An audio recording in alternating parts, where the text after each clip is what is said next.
மதுரை மரக்கடையில் ஏற்பட்ட திடீர் தீ விபத்து பாரிய சேதங்களை ஏற்படுத்தியுள்ளதாக கூறப்படுகிறது. இது குறித்த தகவல்களை செய்தியாளர் ஹரியிடம் கேட்கலாம். ஹரி, மரக்கடையில் தீ விபத்து ஏற்பட்டதற்கான காரணம் என்ன?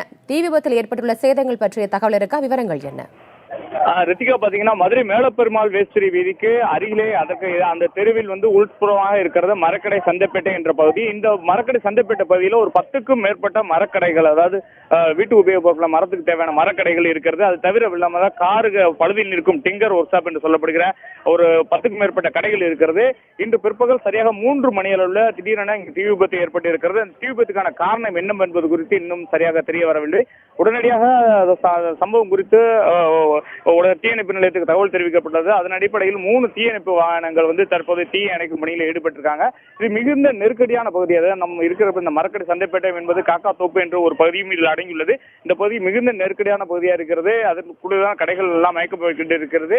தீ விபத்து எப்படி ஏற்பட்டது என்பது குறித்து இந்த விரிவான விசாரணை நடத்தப்பட்டு வருகிறதா தெரிவிக்கிறாங்க. தற்போது பாத்தீங்கன்னா 1 மணி நேரமாக தீயணைப்பு பணியில தீயணைப்பு வீரர்கள் 3 தீயணைப்பு வாகனங்கள் வந்த தீயணைப்பு வீரர்கள் மட்டுமல்லாது ஒரு சிறிய ரக தீயணைப்பு வாகனத்தில் வந்துள்ள தீயணைப்பு வீரர்கள் 4 தீயணைப்பு வாகனங்கள் மூலமாக தீகளை அணைக்கும் பணியில் ஈடுபட்டு வராங்க. இந்த இடத்துல மட்டுமல்லாது காவல்துறை மற்றும் பொதுமக்கள் மற்றும் இளைஞர்கள் ஒட்டுமொத்தமாக சேர்ந்து இந்த தீ விபத்திலே மிகப்பெரிய அளவில் அசம்பாவிதத்தை தடுத்திருக்காங்க. இதுவரைக்கும் எந்த மரக்கடையில் சேதங்கள் மட்டும்தான் கொடுக்கப்பட்டிருக்கிறது. தீ மற்றும் அந்த பல கடைகளில் இன்னும் தொடர்ந்து எரிந்து கொண்டிருக்கிறது.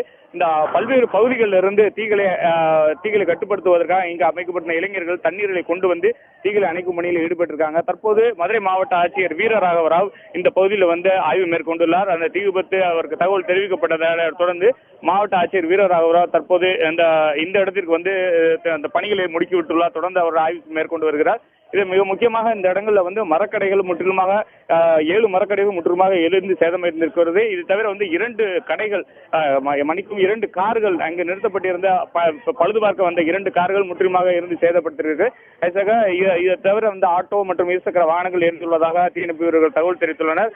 தீயணைப்பு துறையினர், காவல்துறையினர் மற்றும் மாவட்ட நிர்வாகத்தை சேர்ந்த வருவாய்த்துறையினர் 3 துறையினர் இந்த பணிகள், அதாவது தீயை அணைக்கும் பணிகளில் ஈடுபட்டு வர்றாங்க. இது தவிர பொதுமக்கள் அந்த அருகில் உள்ள வீட்டுகள் மொட்டை மாடிகளில் இருந்து அவர்களுடைய வாட்டர் டேங்கில் இருந்து தண்ணீரை எடுத்து மேற்புறமாக ஊற்றி தீயை அணைத்துக் கொண்டிருக்கிறார்கள்.